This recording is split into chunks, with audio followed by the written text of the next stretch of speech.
As you're coming in, thank you for joining us. We'll get started in just a few moments as we let people get logged in. Again, thank you for joining us for our discussion today about the book, What Happened to You with Dr. Bruce Perry. We will get started in just a few minutes as we let people come in. Just a little bit of housekeeping. You will have access to Q&A. So as we go through our discussion, there will be time for us to answer audience questions. So please utilize the Q&A option.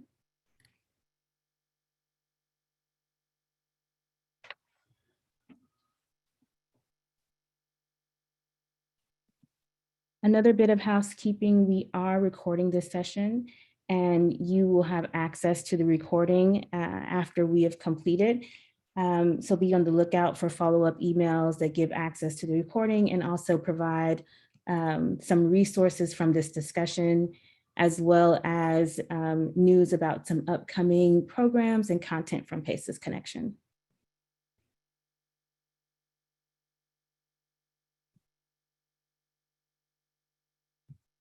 We're going to give just a few more minutes for people to get logged in. And remember, as we move through this session, you'll be able to use the Q&A to ask any questions of the participants. And also you can share resources through Q&A as well.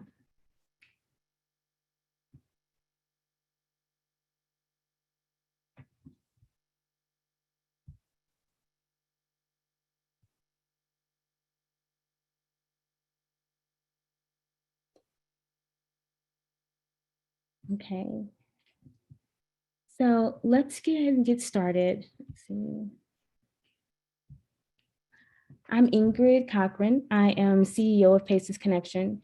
This event is really to kind of launch our newest initiative, which is connecting communities one book at a time. We want to thank you for spending your time with us today for this important discussion. And really what we want to discuss today is the book, What Happened to You? We will have a virtual discussion with Dr. Bruce Perry that will involve myself and our Director of Communities, Matthew Portell. We want to take this time to ensure that this conversation and also any work that we do through PACES Connection is really rooted in PACES science. And so we want to recognize that when we have discussions around trauma, that we are really focused on the science. We want to think through, the public health approach, the impact of toxic stress on the brain and the body. Also, we want to take into account epigenetics and how toxic stress can be passed along from generation to generation, which is really a bit of what the context in this discussion is. And then we want to honor, our individual and innate resilience, understanding that the brain and the body can heal. And this healing happens within communities and definitely within healthy systems and structures. PACES Connection is really here to support community work and the acceleration of the use of PACES science to solve our societal problems. We believe that healing happens within communities. We have currently a little bit over 430 communities represented on our site. We definitely ask that you become members and even start your own communities on PACES Connection. We currently have 55,000 members and growing all the time. We are one of the largest collections of stress and trauma and resilience resources online. And we definitely have a lot of good work going on today as we look at how we can move this information forward through the use of book studies. And so I will let Carrie Sipp. She is our Director of Strategic Partnerships, and she's going to talk more about how this initiative came to be, and then we will jump into our conversation with Dr. Bruce Perry. Thank you so much, Ingrid, and thank you, Dr. Perry, again. And so this is the introduction and the launch point of our Connecting Communities One Book at a Time community book study. And it really did start with the book. I read What Happened to You about 14 months ago and was stunned by it. I love Dr. Perry's writing. I have a friend who says his books are like crack because once you start reading them, you can't put them down. I don't know that that's the best analogy, but they are so good. So many great stories. But I think that this book truly is one of the most important works of our time, that he and Oprah Winfrey have created a readable, wonderfully relatable way to learn about trauma and its enormous impact on human suffering, the loss of life and promise, the cost of us all economically because of trauma. So whether you read the book or you listen to it, and I've done both. I bought it all three ways and loved driving with Oprah Winfrey and Bruce Perry coming out of the speakers of my car, learning from them as I drove. However you do it, I just recommend that you do it. And so it started with the book, and our hope was that by asking what happened in community, that we can help communities find that compassion and the connection that they need to do the work together to have these conversations on trauma, healing, and resilience. And so we hope that studying the book together can help people process, can help people connect, can help people regulate, relate, and reason. So we started this, in essence, we must give a lot of credit to our partners, Georgia PACES Connection, which is one of the 400 or so geographic communities. I was reading on LinkedIn one night late and saw that our buddy Deborah Chosewood, who is also the one of the community managers for Georgia PACES Connection, had posted about the last session of Georgia Reads. And Dr. Perry chimed in and I said, oh my goodness, we've got to do this. We must do this very thing. And so I wrote Deborah a note that night, asked her to write a post about it. She posted the very next morning. And so here is the seminal slide from Georgia Reads, where you see Kara Georgi from Children's Trust, Chloe Corian, Teresa Raphael, our other partners, Deborah Chosewood from Georgia Essentials for Childhood, and then not on the screen is Jennifer Lee Stein from Prevent Child Abuse Georgia, and Maureen Hollaker and Norman McReynolds from the Children's Trust Foundation Alliance. But you will notice on the fourth row down that Dr. Perry's co-author, Oprah Winfrey, is there. She came for the very last session. So who knows, maybe she's in this group somewhere in the 1,000 people who are the 1,100 or so people on this call right now. Next slide, Ingrid, thank you. So the first meeting that we had with the Georgia Prevent Child Abuse Georgia, the Children's Trust Alliance Foundation, and Georgia Essentials for Childhood, I read this quote because I love it so much. And Teresa Raphael, who's the executive director of Children's Trust, said, oh my goodness, that's what we say every time. So there was a deep connection there that as we go into community, each of us must come to care about everyone else's children. We must recognize that the welfare of our children and grandchildren is intimately linked to the welfare of all other people's children. After all, when one of our children needs life-saving surgery, someone else's child will perform it. If one of our children is threatened or harmed by violence, someone else's child will be responsible for the violent act.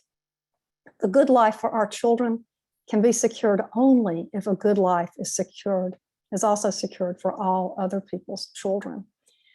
So this was how we started out. So we believe at PACES Connection in partnering to share best practices.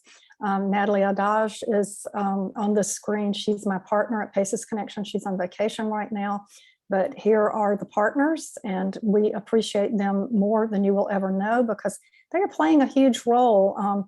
Children's Trust Fund Alliance is actually going to be supporting the people who lead a book study in their community with 2 support sessions, and afterwards there will even be a bonus session on protective factors. So we're very excited about that. So again, thank you to these partners. Next slide, Ingrid. So how can you use this information to create connections in your community? Again, we've heard such wonderful stories of Georgia Reads having 40 book clubs to get started.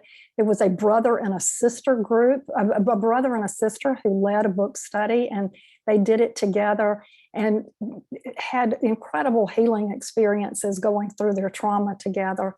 So we would love for you to think about putting together a book study in your community, and we will have a wonderful session with our partners from who did the Georgia Reads, the Children's Trust and Prevent Child Abuse Georgia, on July the 13th to help us all learn how to create a book study group in our own community. So be thinking about who would be a good book study partner, whether you want to do this in person or virtually, whether or not you want to do a short course book study, just have 1 or 2 sessions, or you want to use a beautiful guide that was created by Children's Trust Alliance that is actually an 11-week study that takes the book chapter by chapter and then closes you out with an ending session. Next slide, Ingrid.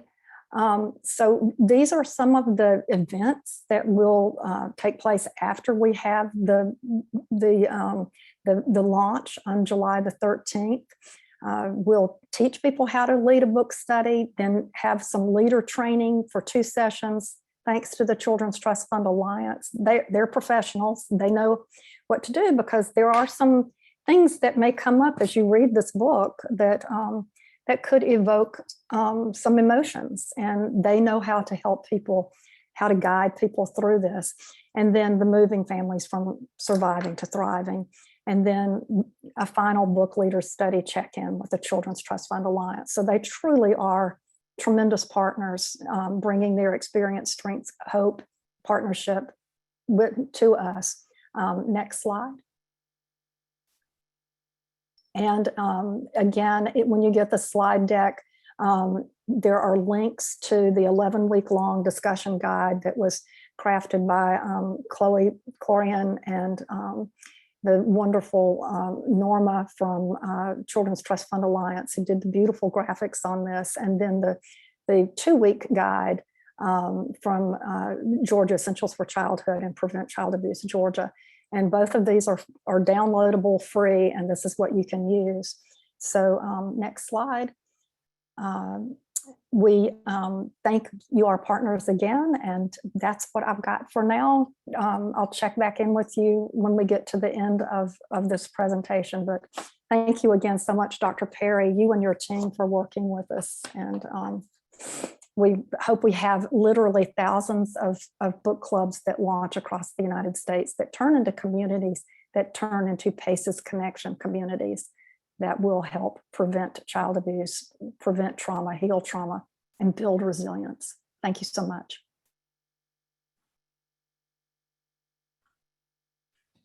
So I am very excited to welcome our guest. He's already here, but I have had the great fortune of speaking to Dr. Perry on multiple occasions. I think the very first one, he probably doesn't remember. I got to an event here in Tennessee very early in hopes that he was there early. And he was, and I sat down at a table and I just picked his brain for a while. And he was as he is going to be today. He was authentic, real, and inspiring just in a casual conversation. But as most of you probably already know, he is a child psychologist and neuroscientist, the principal of the Neurosequential Network, a senior fellow of the Child Trauma Academy, and the adjunct professor of psychiatry at the Northwestern University School of Medicine in Chicago.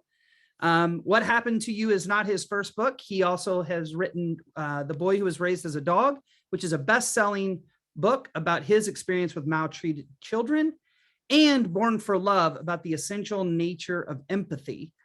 So Dr. Perry, thank you for being here. We are so excited to engage you in this conversation.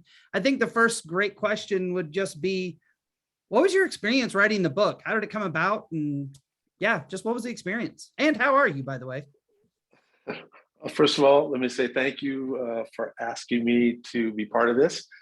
Oprah and I are extremely excited about this opportunity. I don't know, some of you may know a little bit about Oprah, but she never does anything unless there's an absolutely clear intention.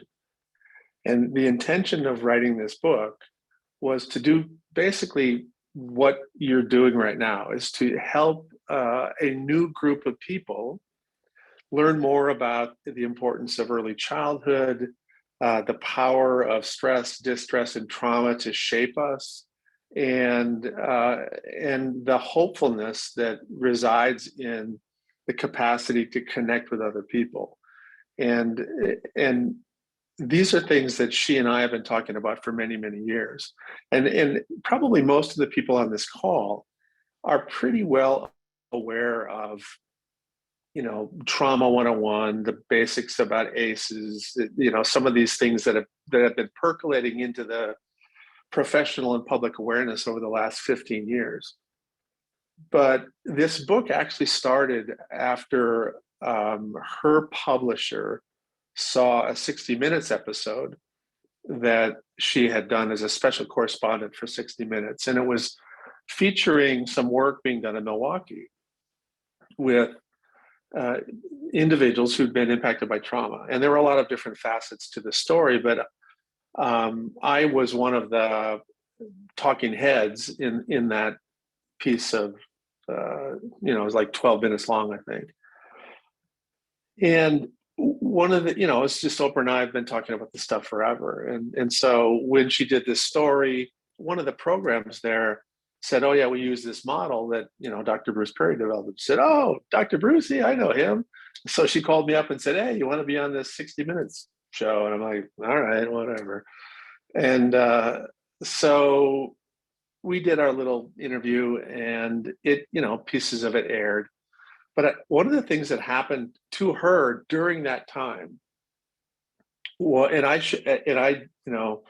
I want to be really clear about this. This phrase is not from me. The phrase "what happened to you" and shifting from what's wrong with you to what happened to you was originally coined by a team member of Sandy Bloom, who's a pioneer in our field. And this was many years ago when they were changing the way they were doing clinical practice. And this recognition was that, listen, we're thinking differently now when we do these assessments. It's all, and the quote was basically, it's almost as if we shifted from asking what's wrong with you, like when somebody comes into a psychiatric unit and you list all the problems, you go, oh, you have this attention problems and you're rude, you're impulsive, and blah, blah, blah, to the question, what happened to you? What's the developmental trajectory to this point? And that phrase was able to encapsulate such a really important pivot in the way people thought about this, that it's caught on. And it caught on in our field, caught on, a lot of people used it in a lot of different settings. But when somebody said it to Oprah, it was almost like a light bulb went off. And she finally recognized, and it was like all of the different things that she and I have been talking about lined up, and it all made sense. And so for her, she said, that phrase really, when I heard that in context of this story, really made me see this in a different light and see how important this is. And really at that point, and to this day, she thinks of addressing trauma in our society broadly, systemic, transgenerational, cultural aspects of trauma, as her true legacy. So anyway, I'm making this really long story, but so what happened is, after we did this, the 60 Minutes show aired, and her publisher saw it and asked her, do you think that Bruce Perry would be willing to write a book about this? And she said, I don't know, I'll ask him. So she called me, and I said, I don't know, I already wrote a book about this. Like Matthew said, it's like, I already wrote a book about this. And I said, you should write a book about this, because all the people that would listen to me have already read what I have to say. But all of the people that would listen to you don't know about this. And she said, I don't want to write a book. And I said, well, let's write it together. We'll write a book together. She said, how are we going to do that? I said, well, I don't know. Because she's really, as you can imagine, incredibly busy. I said, well, let's just record a couple of our conversations and then we'll go from there. And so I went to her, I don't even know what to call it, ranch. It was her, I guess it's a ranch in Hawaii. And for 4 days, we just sat down for 4 or 5 hours a day and had a conversation. And it was recorded and then transcribed. And then that transcription, which was a complete mess, was cleaned up. I don't know if any of you have actually ever seen it, the transcription of a conversation. Oh my God. I don't think we had a complete sentence in the whole thing. It was embarrassing. I have 2 doctoral degrees. I can't even, I couldn't finish the sentence. Anyway, so the miserable task of making that look as if we were really smart started to take place. And I finally called her at one point and said, listen, Oprah, I'm going to just make up, stuff that you said. It's stuff that you have said to me before, but I'm going to make us sound both articulate and coherent. And she said, great, fine. And so we put it together, and that's how the book happened. And again, Matthew, the intention was to reach a wide audience and to stimulate conversation. And that's exactly what this project that you guys are helping support is doing. So we're really very happy to have this happen. We're feel very grateful for it. Thank you.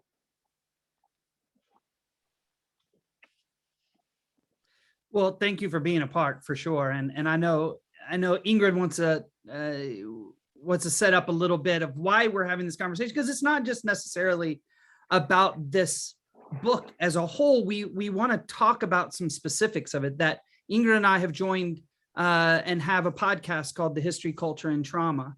And there's a lot around the history, culture, and trauma that you pull out in your book. So I think we want to dig into that a little bit. Ingrid, did you have more to say about that and what we're wanting to dig into? Sure. When I read this book or listened to it, there were a couple of things that really stood out to me. First, I do want to I want to talk a little bit about kind of the veterans' experience with PTSD and how being able to discuss brain science in a way for him to be able to grasp it, in his words, so I'm not crazy. That really resonated with me as someone who is from a military town and has several members of the armed forces in my family. And so that really touched me. But, Oprah's own stories around her mother and her grandmother really touched me, mainly because, I am a Tennessee native by the way of Texas. And so I'm very familiar with this Black Southern rural parenting style that she was talking about. And so much so that it led me to grad school to really study African-American parenting practices. And this is where I came into the know when it comes to historical trauma. Even before I got to an understanding of ACEs, I started with historical trauma from my studies.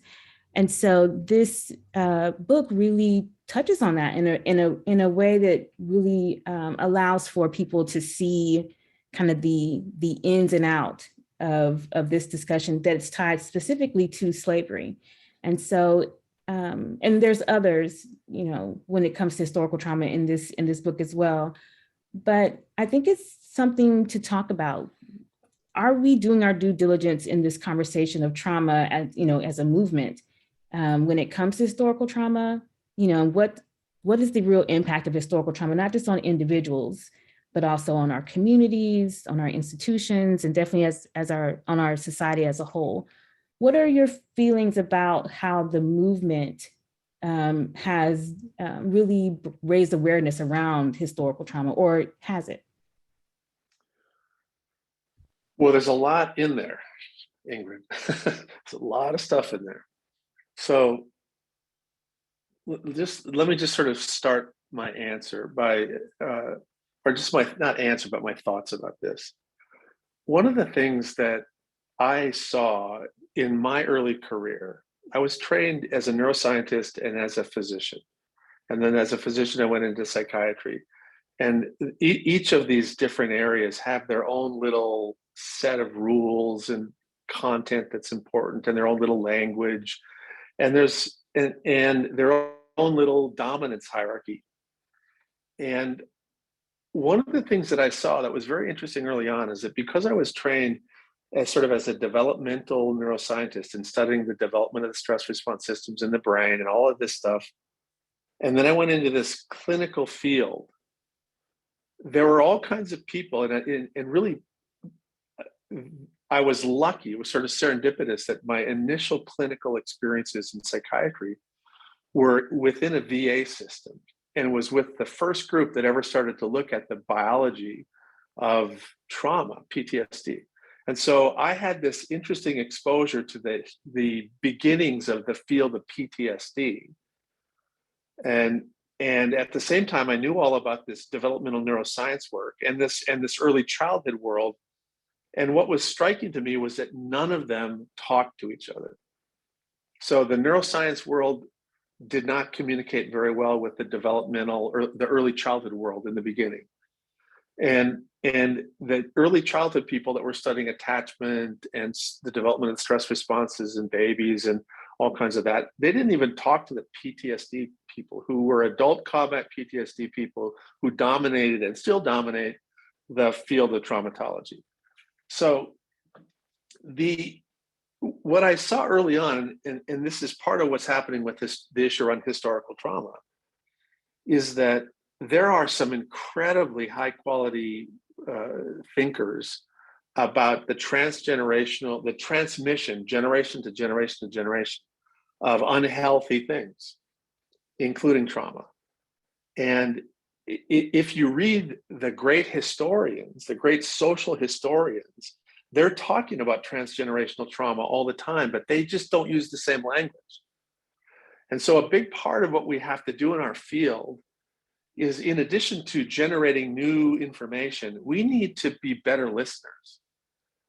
We need to go out and talk to historians. We need to go talk to anthropologists. We need to go and talk to people that study all kinds of other fields and recognize that what they're seeing and describing really has its core, not all of it, but a core element in traumatology. So you can't understand foreign policy in the Middle East without understanding trauma. This is impossible. You cannot understand the troubles in Northern Ireland without understanding trauma. You cannot understand what happened in the Congo unless you understand the historical, sort of genocidal practices of the Belgian, government in creating intentionally two different groups that ultimately became the Hutus and the Tutsis that killed each other. If you don't understand history, you're never going to understand trauma. And if you don't understand trauma, you're never going to understand history. And this is part of our problem as a field.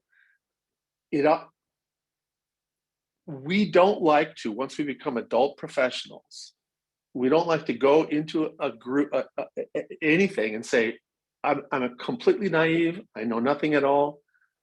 I want to learn. It's hard to be on one hand, be the expert, but then in another field, be the novice. But if we don't get comfortable with that, we're never going to push the field forward. And there's some really exciting and important things that are happening in the area of historical trauma. And I'm happy to see this move forward. But it's part of what we are at the infancy as a sort of a body of scholarly thinkers in trauma and traumatology. And I hope that we give the social and the historical perspectives about trauma as much attention and funding and support as we do to the people that are studying the effects of a drug on PTSD, or the effects of some other very simple, treatment thing that's 20 sessions, and I can take care of 20 years of maltreatment and chaos and threat. We are living in systems that are fundamentally colonial in structure. And colonialism basically means I'm going to come into your space your place, and I'm going to take your things, and I'm going to make you feel privileged if I give you a little bit of it back. I'm going to make you feel great if we give a little bit of this back. And so every one of our systems like this. One of the most white male hierarchies of dominance that still persists in the United States is academics. Make no mistake about it. I mean, academics is probably as sort of racist, misogynist, power hungry as child welfare, mental health, but again, all those systems, as we know, you can just look at the data, they have inherently marginalizing and racist practices. And we just have to know the real history. We have to know our real history. And we have to look at where these systems came from. And then here's the hard part. We have to somehow figure out how to get people to share power. It's a very hard thing to do. People with power don't want to share power. People with power want to push you away. They want to, first of all, they ignore you. There's a 3-step thing. They ignore you. And then once they can't ignore you, then they attack you. They'll attack your research. They'll attack you personally. They'll attack you, attack. And then when that doesn't work, then they'll co-opt the idea and push you back out to the bottom of the power hierarchy. So those are some of my thoughts about this. It is not only an important, it is the centrally important question in traumatology, is where do these structures come from?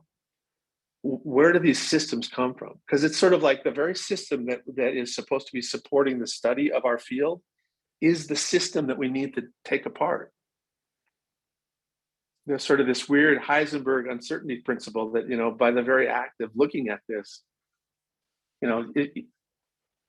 but see, I can talk this way because I'm an old white man with power. If you are a young Black girl in academics with power and you talk like this in your system, guess what's going to happen? You're going to get marginalized. You'll never get tenure. You'll have to go get a job doing something else. That's our system. And we have to look at it squarely, and we have to, try to change it. Anyway, I feel like I hope the numbers don't go from 1,000 down to like 12. It's like, oh, this guy's crazy.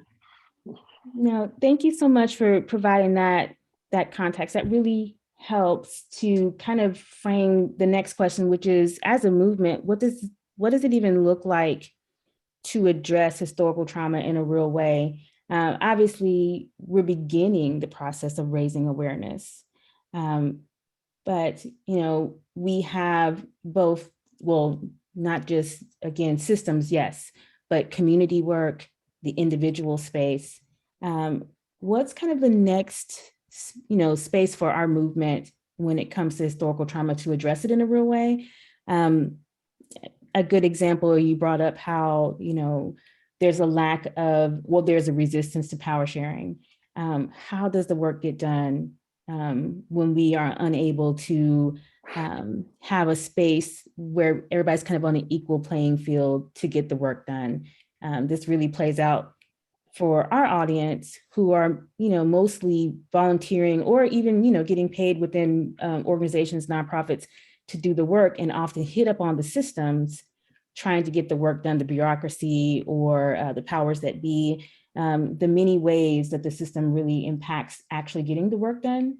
What are your thoughts on that?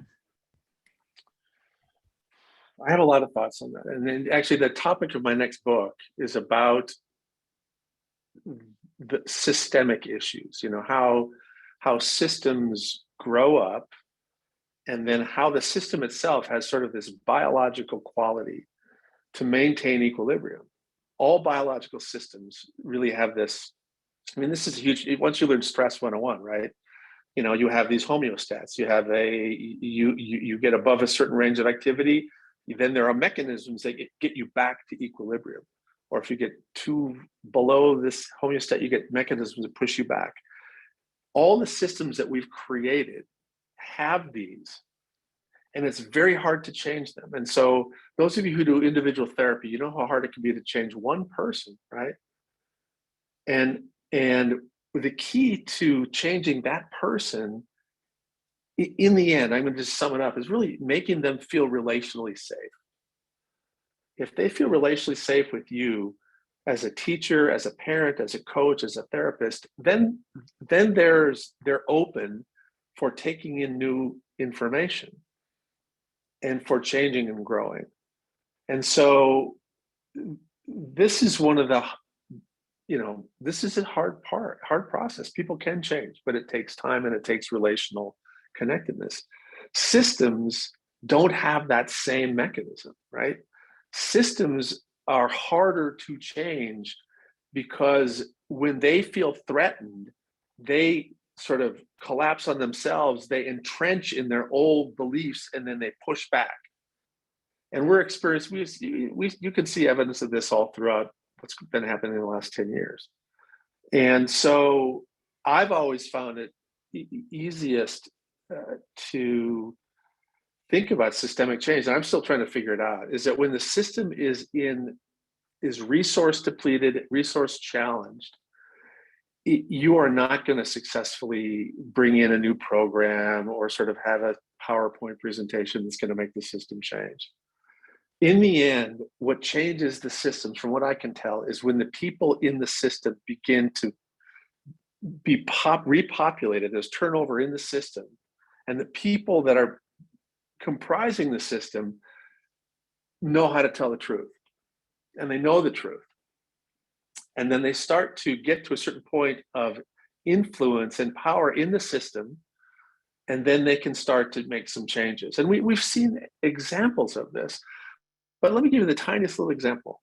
From my experience, I mentioned the fact that I was interested in brain development and early life experiences. And 20 years ago, there was a public engagement campaign because Rob Reiner learned a little bit about how important, that the brain develops so rapidly early in life, blah, blah, blah. And he's like, why don't I know this? Everybody should know this. So he decided to have this public engagement campaign. And he went around and he got the governors to buy on, and he got some famous people to kind of come along, and he did try to push all this information. And the biggest resistors were people in medicine. The biggest resistors were the established experts in development, who were basically, we pointed out as a field that, listen, you're not teaching this stuff. You're not teaching medical students about this. You're not teaching developmental psychologists about this. You're not learning about this. And so there's a huge pushback. Exactly what that three-step process happened. First of all, they ignored it. And they've been ignoring these things for 10, 15 years. And then because of Rob Reiner and all of his celebrity, they couldn't ignore it anymore. So then they basically couldn't attack them. So they attacked sort of around the margins, and then they co-opted it. So some of the same people who were the biggest opponents of that politically are now some of the biggest proponents of this. And the same thing happened with PTSD, that some of the biggest people who said, oh, PTSD really doesn't exist, once there was money in it 20 years later, all of a sudden they're at the top of the dominance hierarchy and the funding hierarchy of the National Centers for PTSD. That's just the way this stuff works. But the heartbreaking part for me is, before these big changes happen, they take 30 years. Money is, Kevin, just type that, it's about money. It is about money and power. And money is very yoked to power. But the interesting thing about this is that truth always wins. The sad reality, it might take many generations for it to win, but ultimately truth wins.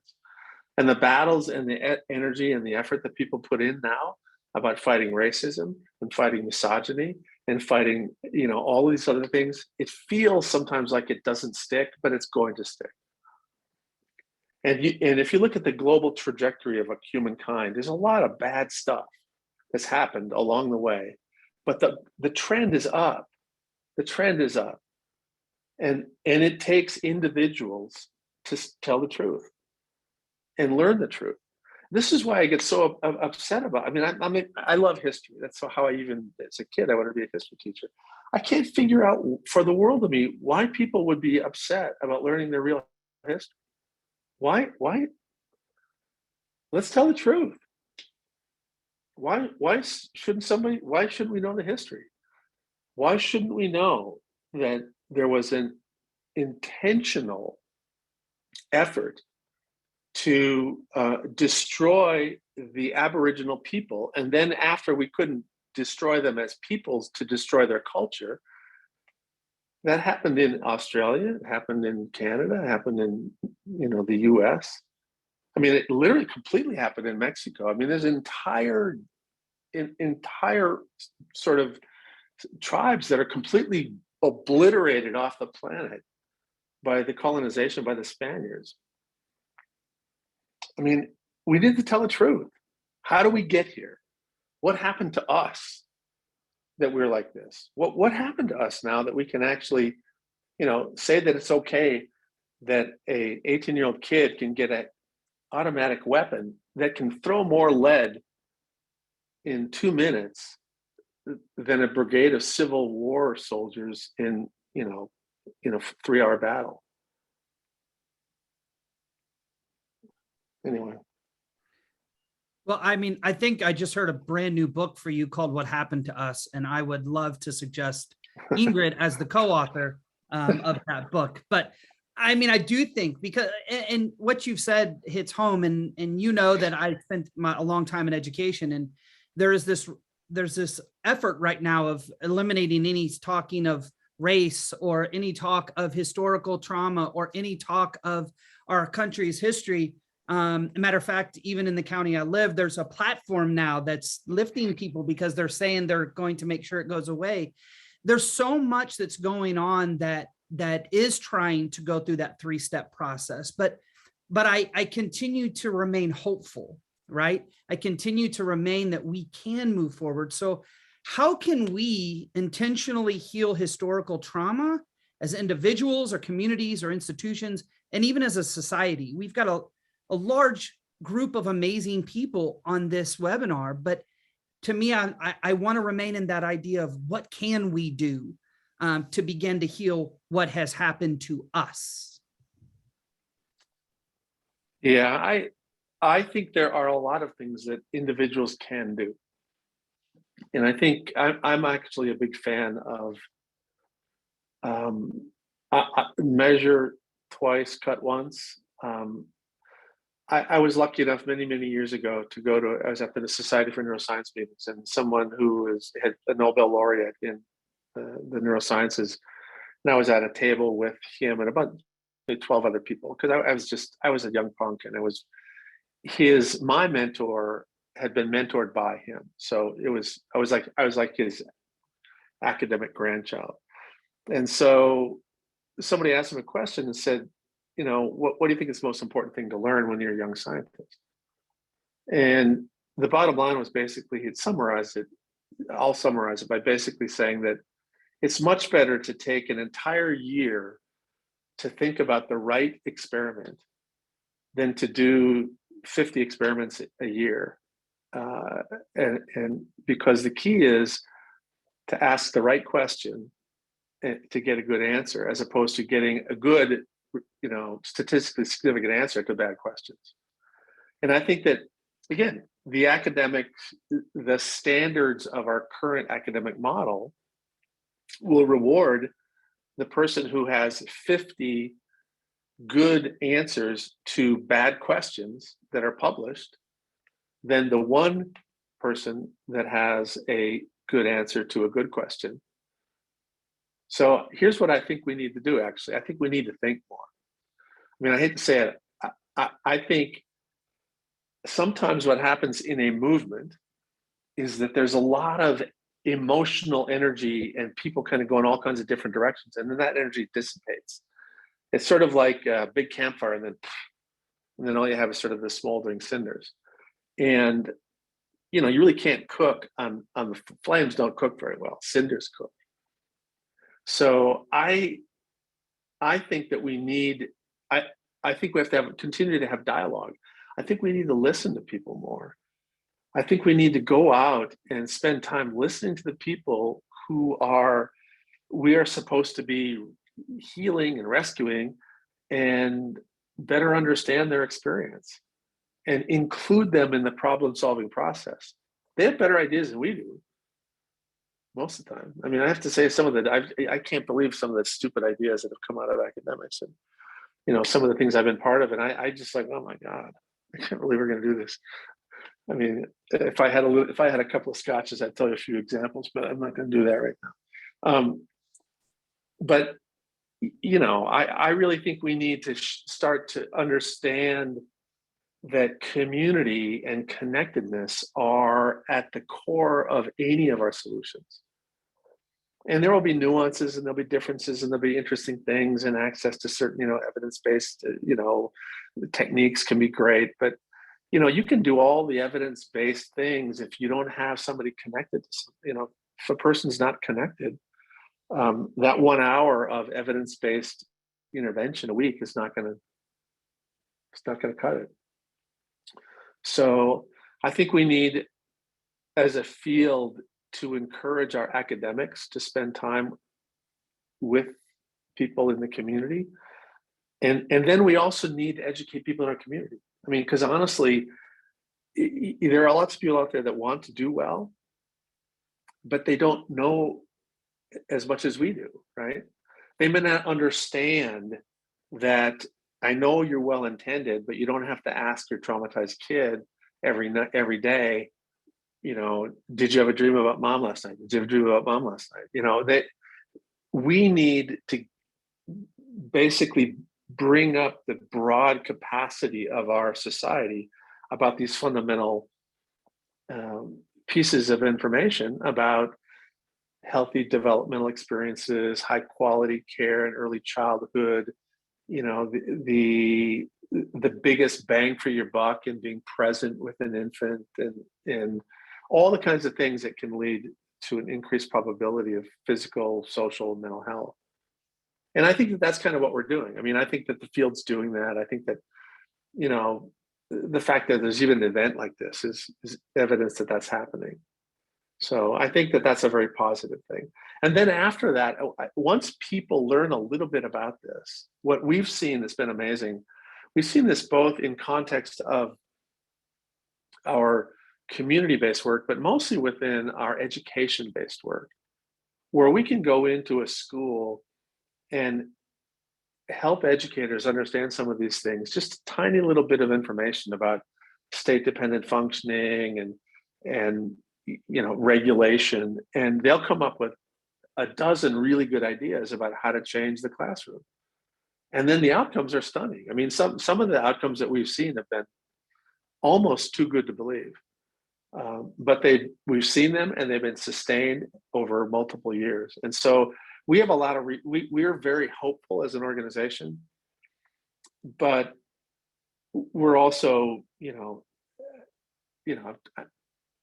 I think part of our dilemma is that sometimes we have enthusiasm that's not coupled with content, and sometimes we have content that's not coupled with enthusiasm.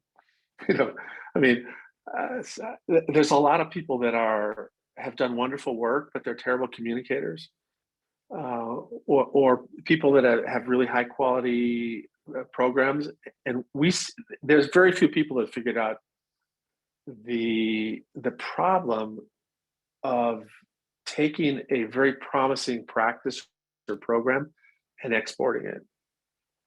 And I think that once we get better at that, learn a little bit more about that, I think that we'll see more uptake. But the key to that, in my opinion, is that successful dissemination of high quality work depends upon the people, not upon the notebook that has all the job descriptions and all that kind of stuff. And Matthew, as a principal, you know exactly what I'm talking about, right? Every elementary school principal has the same job descriptions all across the country. And not every elementary school works like Matthew's school worked, because you selected the right people, you supported them, and you helped them do the best that they could. And I still think that we tend to minimize the power of the person, the importance of the person. So anyway, again, I'm rambling. I'm off on a tangent. Sorry. No, no, that's what we're here for. Thank you so You're much. here for my tangents. Yeah. I love it. Thank you so much for engaging with us and being present for our audience. We have a lot of audience questions that have come in. So we're going to kind of move into this space where we are taking in audience questions. I see some have raised their hand, so I want to ask them to use the Q&A option so that we can keep track of all of your questions as opposed to raised hands. And there was one question that I think stood out to me already from Alejandra, and I hope I'm saying your name right, but they're asking really something that is very relevant in our conversations around historical trauma and often gets left out. We tend to be very focused on kind of like the deficit view of people of color, and really, how do we kind of change this narrative and really focus on, again, kind of how we got here? And so what does it look like to talk about white trauma? And Alejandra's question was, you have children in the past who have been made to watch lynchings or have been fed stories from their parents through generations about why we don't trust Indigenous people, or that African Americans and Latinos are criminals and that you should be fearful of them, and things of this nature. What does it look like to address kind of white intergenerational or the historical trauma of being racist or a lack of empathy towards people of color? We're going to talk a little bit about that in November when we look at kind of the Northeast, the historical trauma of the Northeast. But what is your take on that? From, I think it's Alejandra Trujillo. Again, I hope I'm not butchering your name.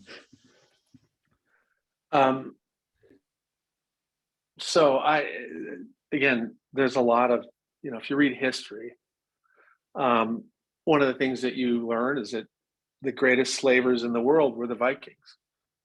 And they were among the greatest slavers. There are lots of people that are great slavers. They're in the sort of the former Russian Baltic states, tremendous slavery. And most of those individuals were Caucasian or white.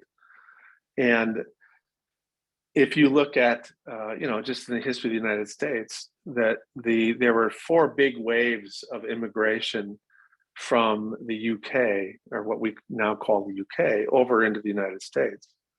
And 2 of those were people that were basically oppressed and dirt poor and forced to leave the UK. And so there are, I think in any group, there are elements of being marginalized, excluded, at the bottom of a power differential, powerless, not belonging, and being traumatized. And what you can see, though, is that over time, and again, I'll just sort of throw the example out that many people may be familiar with, but there were a lot of very, very dirt poor, starving Irish that came over to New York City. And they populated, the urban areas of New York City and created these toxic community environments where there's a tremendous amount of poverty, exploitation of the next wave of Irish immigrants, and slowly but surely certain individuals amongst them rose up economically, got some power, and essentially using a whole variety of colonialistic practices that mimicked what had happened to them. I don't want to sound too much like a shrink, but basically, if you view this as groups, group by group by group, an oppressed group occasionally, not always, but frequently, when they get to the point where they are now in a position of power, will basically replicate the oppression on a different group of people that they marginalize and exploit. And I think that this is something, again, that broadly speaking, if we understand these mechanisms, that groups tend to do this. I mean, we have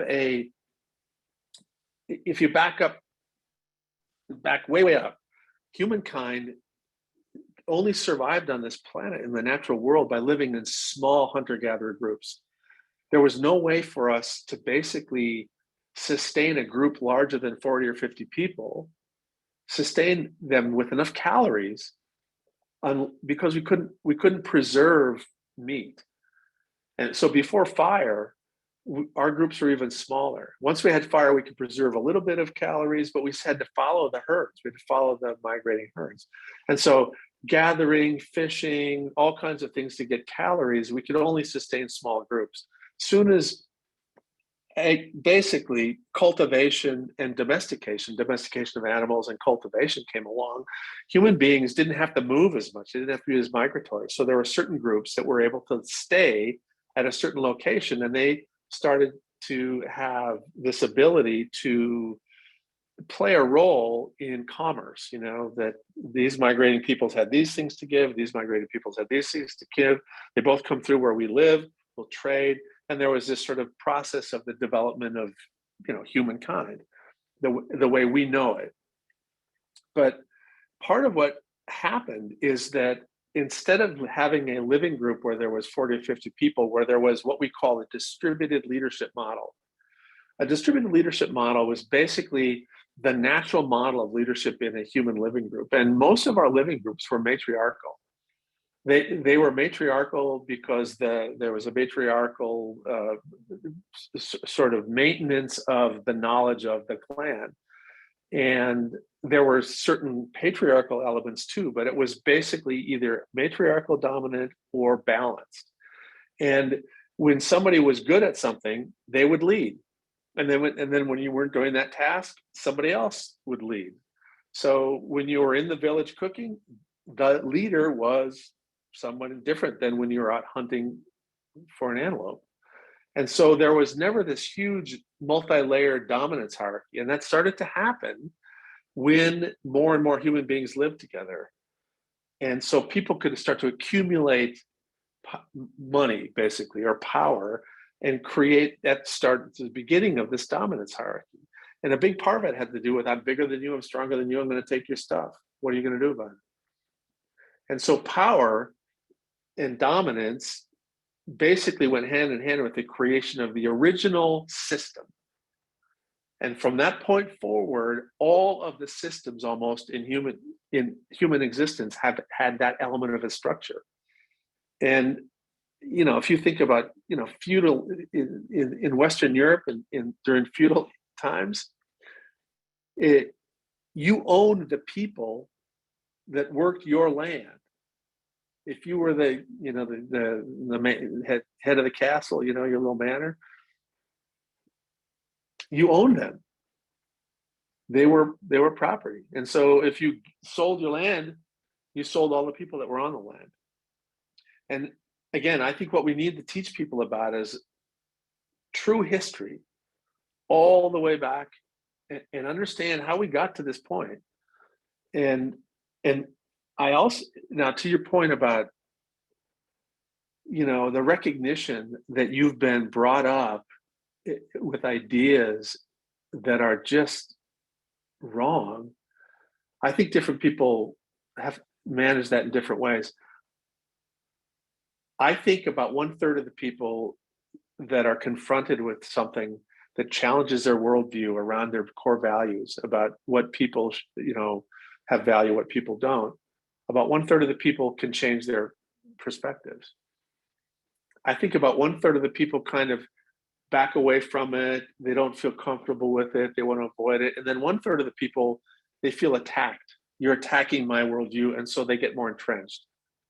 Now, this is interesting because it's the same sort of ratio of what happens with, if you take a bunch of pre-K kids and you bring a big surprise into the middle of the room and a box and walk away, 1/3 of the kids will rush over there and open it up and want to see what's in it. They're the early adopters, for those of you who are interested in systemic change. And then 1/3 of the kids will kind of go up cautiously and look over the shoulder of the kids that are opening the package and 1/3 of the kids take a step back. And so that's, you know, part of the key to this, I think, though, is fear. The more people feel threatened or fearful that something about them, their way of life, their worldview, their things, that makes people collapse into this stuff. And you hear all kinds of interesting stories about people who, I mean, made a bunch of movies about stuff like this. Oh, I'm going to hang around with some Black people, and all of a sudden I realize that, oh gosh, Black people are normal, just like me, and let's go off and make a movie about it and get an Academy Award. And oh, by the way, the Green Book movie story. Anyway, I don't know. I think the best thing we need to do, once you know that you've been doing things the wrong way, we just need to stop teaching the wrong stuff. If we taught the right stuff, we wouldn't have to have this. This would not be as big a problem. And if we also spent more time with people that are different from us, whether that time is screen time or book time or in-person time, we need to spend time and recognize that diversity is not a weakness. Diversity is the strength of a people. No one person on the planet can do all the amazing things that a group of people can do. Different kind of music, different kind of cooking, different kinds of languages, different kind of thinking. Our species, the power of our species is the diversity and the adaptability. And once we start saying that everybody should be the same, that is a self-destructive cognition as a species. All right, I went off on a tangent again. Ingrid's looking at me like, well, how in the hell did you get to that? Sorry, I'm sorry. No, Can't help I appreciate it. Especially the big picture view around just human evolution. And we had a discussion with Dr. Sandy Bloom in the past, and it really is good to talk about the big picture and how we got here, and really it is connected to this power dynamic, and also just, and so much of it is our environment. We often do not talk about the role of the environment that we're living in.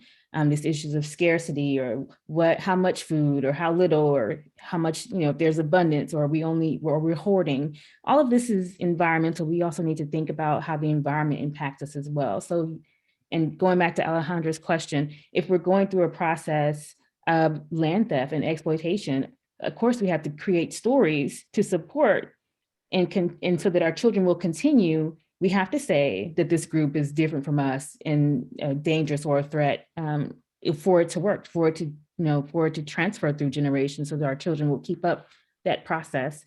So I appreciate the big picture view, Dr. Perry, for sure.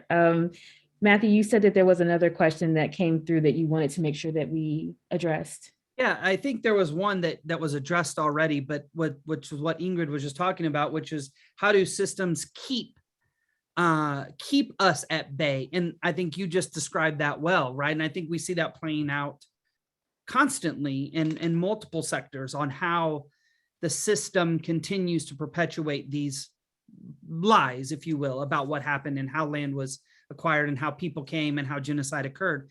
But we have somebody, Trish, she's from Northern Ireland, and I know in the book you Hey, is this Trish, my Trish? I don't know. Trish, I Trish Collins, I owe a drink to. Yes, it's your Trish Collins. Hey, Trish, how you doing? This is an Irish whiskey, but I wish it was. Well, so you probably know Trish here, but I think she has a great question. And in your book, you talk about multiple cultures around the globe. This isn't something that's particular to just our own culture here in the US. And she said, as you might already be aware, that there's a traumatized nation, and they're seeing this peace era of children who have transgenerational trauma, and they're displaying symptoms of anxiety, but have no actual story themselves.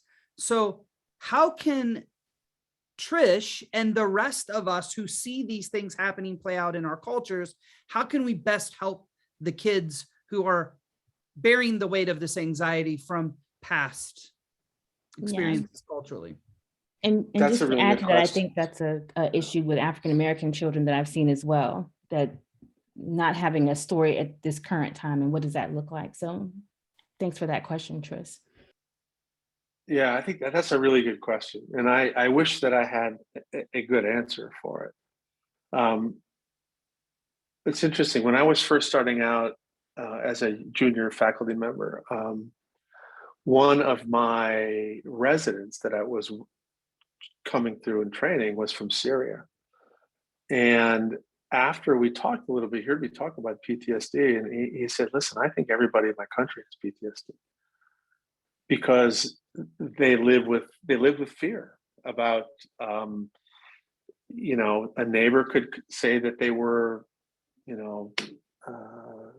not loyal to the regime, and people would knock on their door at night and kids would disappear. His brother was walking home from school one day, and a block away from a little bit of a protest, he got picked up and was gone for a couple of weeks. And he came back, and so he said everybody is on edge, everybody is anxious, everybody's dysregulated.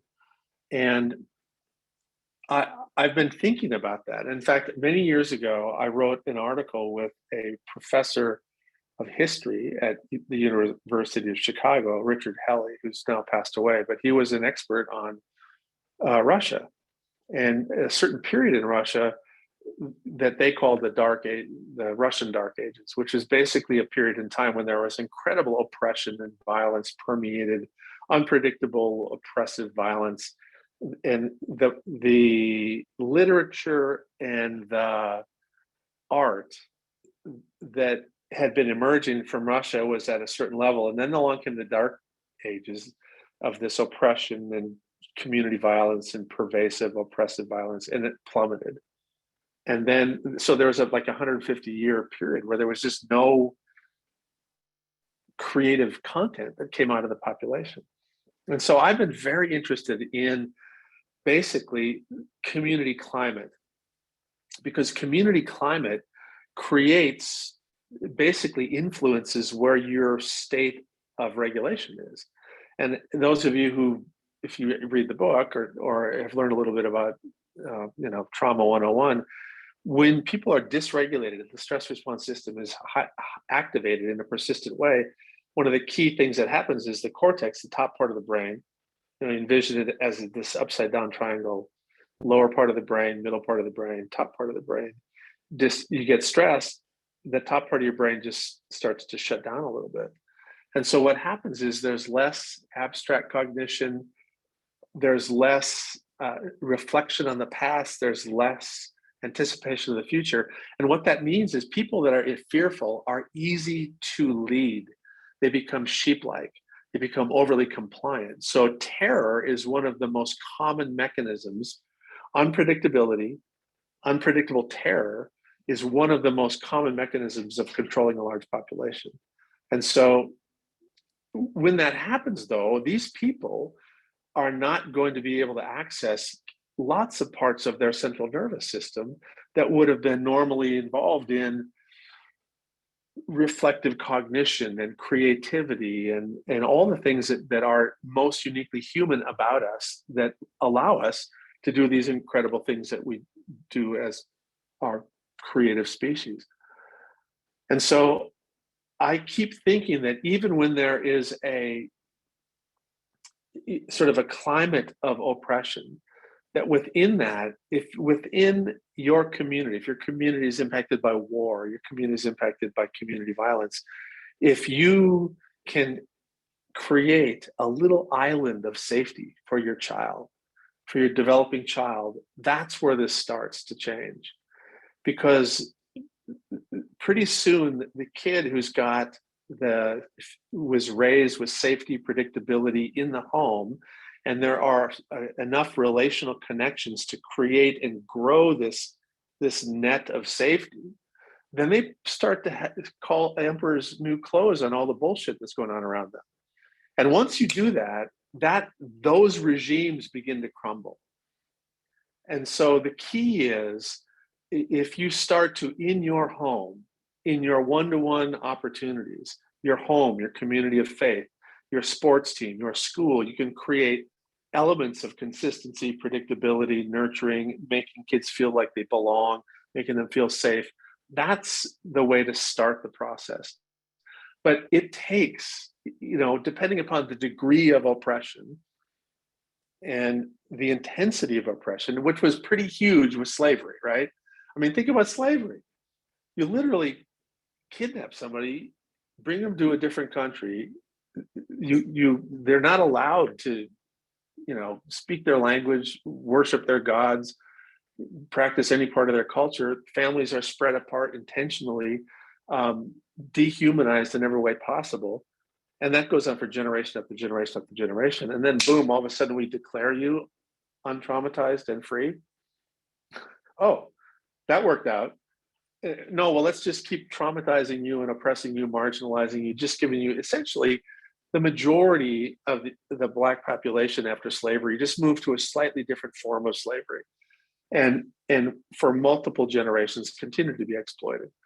And so I think that it takes time, multiple generations, for these little windows of these little family-based, starts in the family. And this did occur even during, the worst times of slavery. There were these little pockets of resilience, of protection, of safety, of connection to beliefs, connection to family, connection to culture that helped people, take advantage of the elements of resilience that we do have as a species and carry that forward. And then be more protective. If one child can get protected in the first generation, that child can protect 4 in the next generation. And those 4 can do 16. And pretty soon you have a healthier population that's able to, speak truth to power. And that's what has to happen.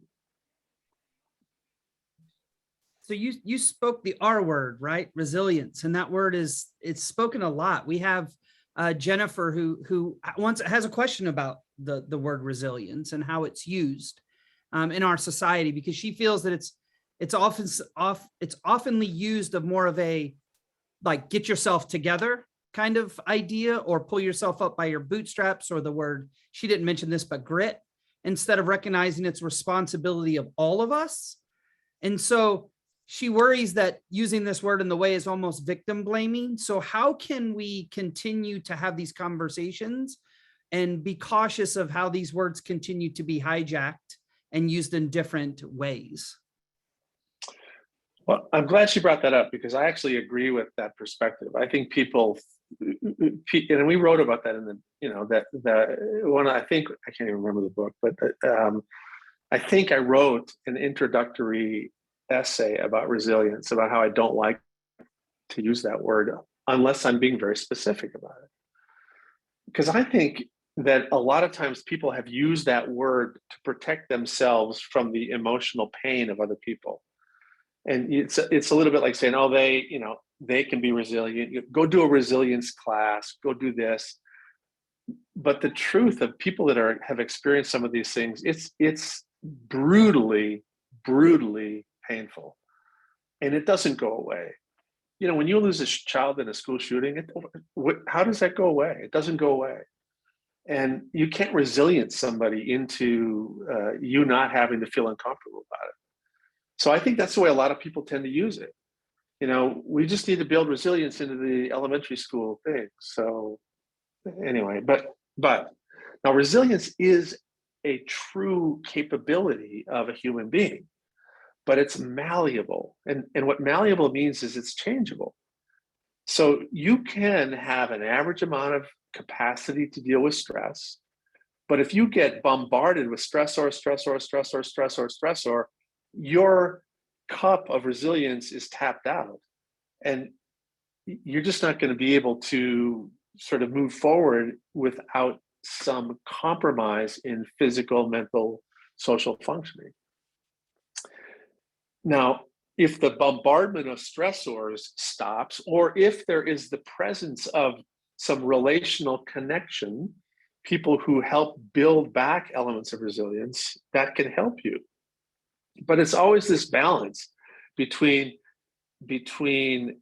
connectedness and adversity that really determines where you are in that resilience scale. And it can change. People that demonstrate tremendous resilience in one circumstance, 5 years later, will just break down at another circumstance. And we've seen, Ingrid, you brought up working with in the VA system, or knowing about vets.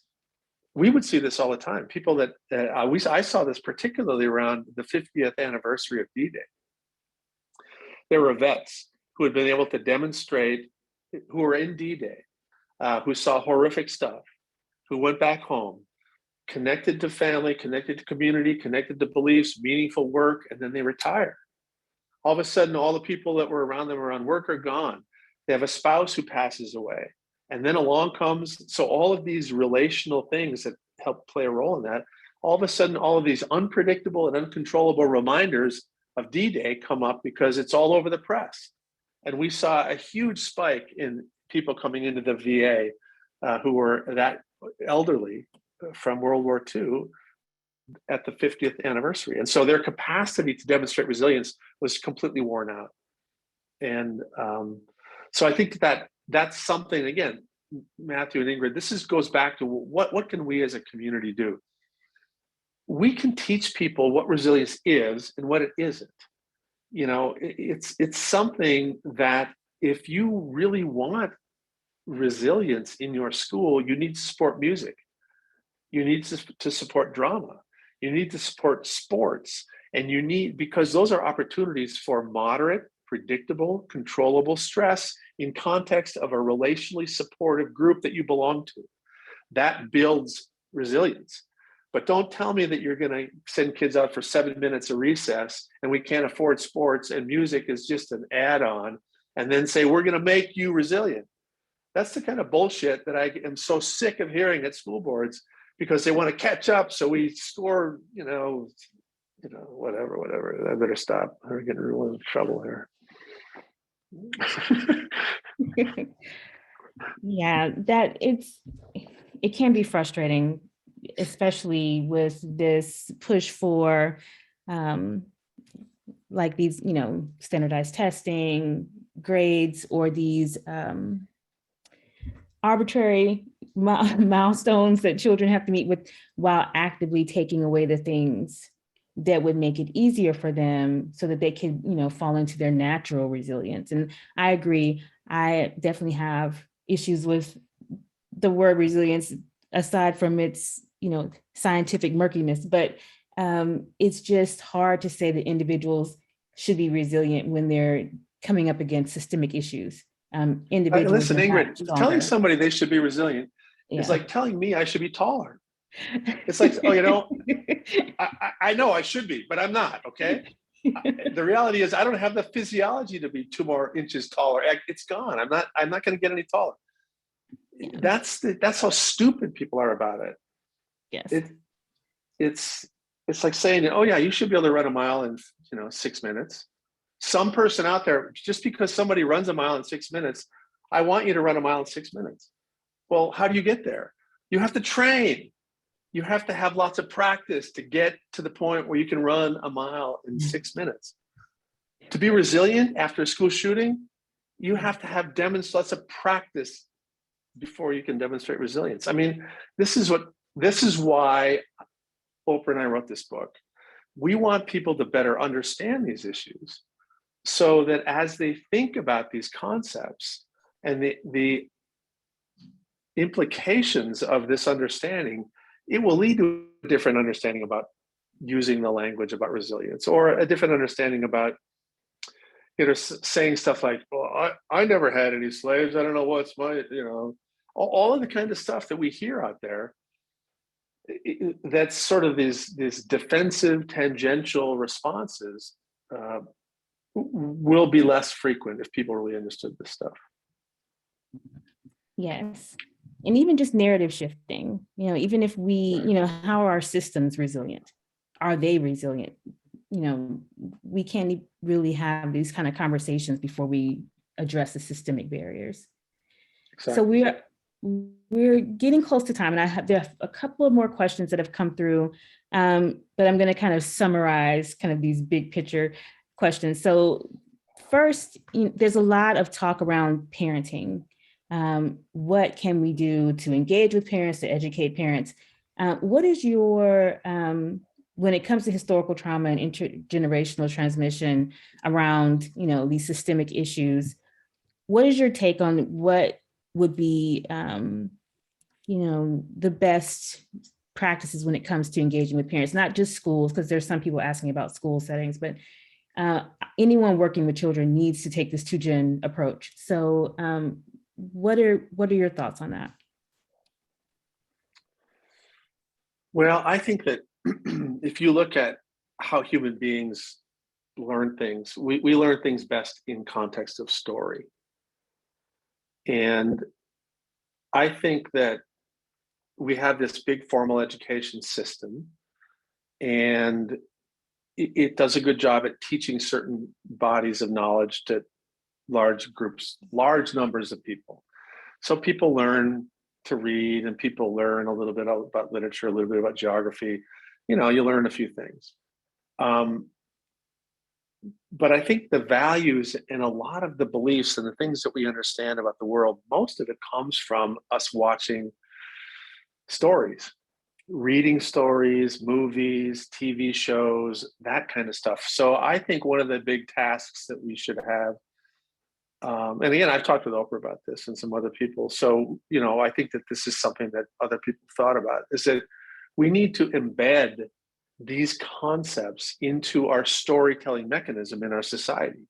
So the storylines about trauma and early development and the importance of early childhood and all kinds of stuff, and resilience or non-resilience, historical trauma, they need to be explicitly and subtly built into our soap operas and our docudramas. And what we tend to do, the people in power in academics, they want to make a little documentary, they want to have a white paper consensus conference. And all of that crap that they produce doesn't reach anybody. Nobody reads those things. Nobody reads them. All the little expensive 4-minute video things that we show, they're kind of nice, but it's like more people watch a rerun of Bonanza at 4 a.m. than have seen our best trauma, documentary. So what we need to do is integrate this content into our storytelling mechanism. So the Hollywood writers need to learn about this stuff. We need to take the existing stuff that's out there. There's trauma all through pick every single major movie this year. There are strands of understanding trauma and development and child rearing and all kinds of stuff in all of that great literature. It's all through Read East of Eden. I mean, any great literature has aspects of transgenerational trauma, but somebody who's reading it won't connect it the right way, or I shouldn't say the right way, but won't connect with it unless they learn a little bit more about trauma. And so that's part of what our job is to educate the educators, educate the screenwriters, educate the artists who are wanting to tell these stories anyway. All good art is infused with the individual and the cultural trauma of the artist. It's always there. And so I think what we need to do is we need to look back, and we need to look at the present, and then we need to look forward, and we need to be aspirational. We need to be hopeful. We need to be aspirational. We need to say where we want to be.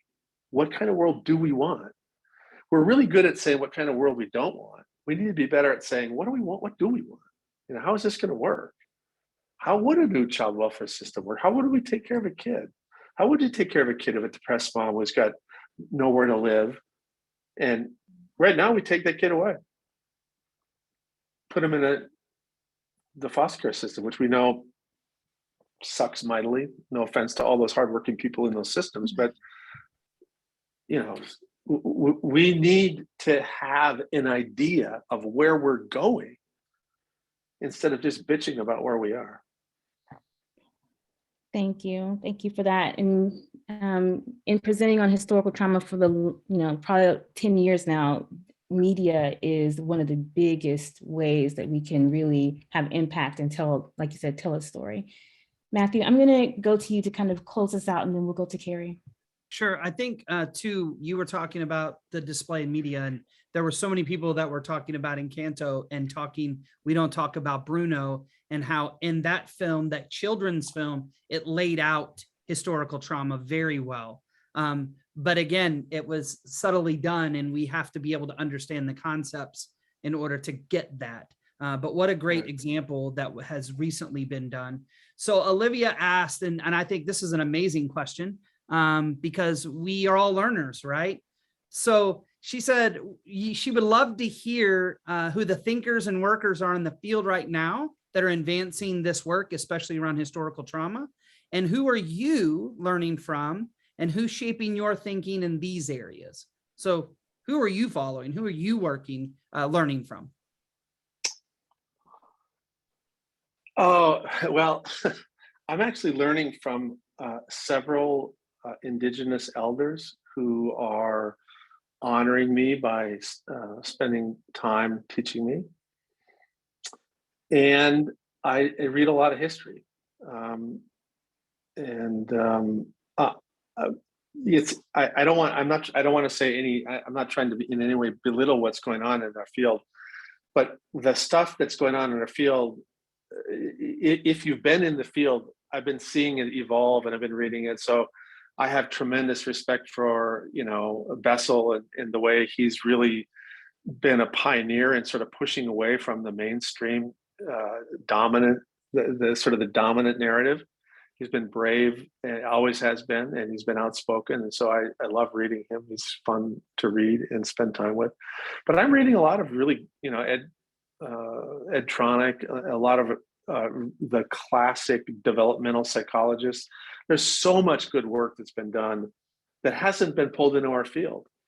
And I'm always reading neuroscience. Every week I get, a new, the journal comes out and there's just new stuff all the time. So what I tend to do, and this may not be for everybody, but I order a new textbook, a college textbook in anthropology, genetics, history, just sort of like what you take as a freshman.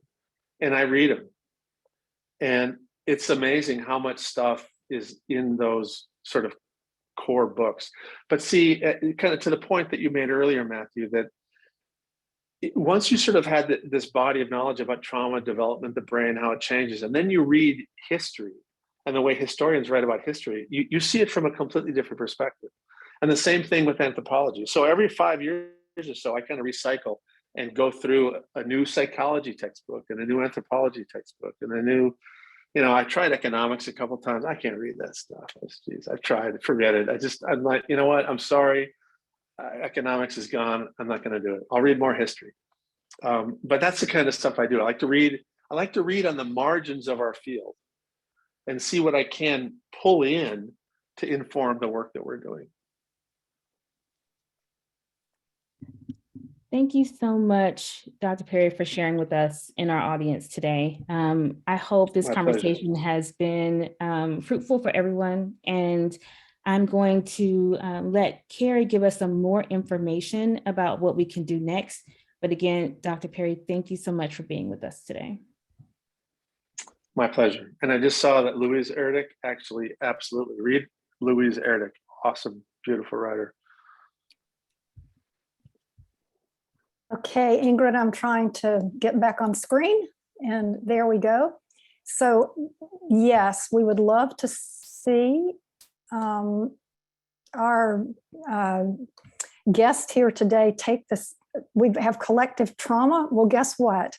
We have collective enthusiasm. And just as I'm saying this, the church bells in my neighborhood are ringing, which is, I don't know if you hear them or not. But what a wonderful conversation. It was just incredible trying to keep up with the chat and plug the questions in. But we would love to see the people here today. We ended up with about 12 I'm not sure, it might have been almost 1,300 people. But become a member of PACES Connection, where you can connect with like-minded people all around the world. Use the resources that we have on PACES Connection. There is a resources tab across the top, and there are literally a dozen beautiful downloadable resources you can use. We've got webinars on how to create communities, start communities, grow your communities. We would love to see you do that. And most of all, right this minute, as we get ready to close this out, quoting Dr. Perry, he says that healing happens in community. And so we do deeply hope that you will join us on July the 13th, because we have created a community, this Connecting Communities, One Book at a Time book club group. And we've got really wise people who Dr. Perry knows and appreciates, our colleagues from the Children's Trust Fund Alliance, who are masters at conducting book studies and can teach us how to do a book study. So please register for the launch of the Connecting Communities book study. I'm putting the link in the rapidly moving chat. This chat's moving faster than the Yellowstone River 2 weeks ago. God knows. So Dr. Perry again, and Ingrid, if you can go back to the closeout slide.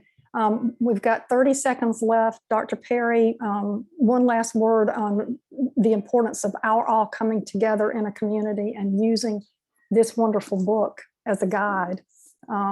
Thank you so much. Any final word on that?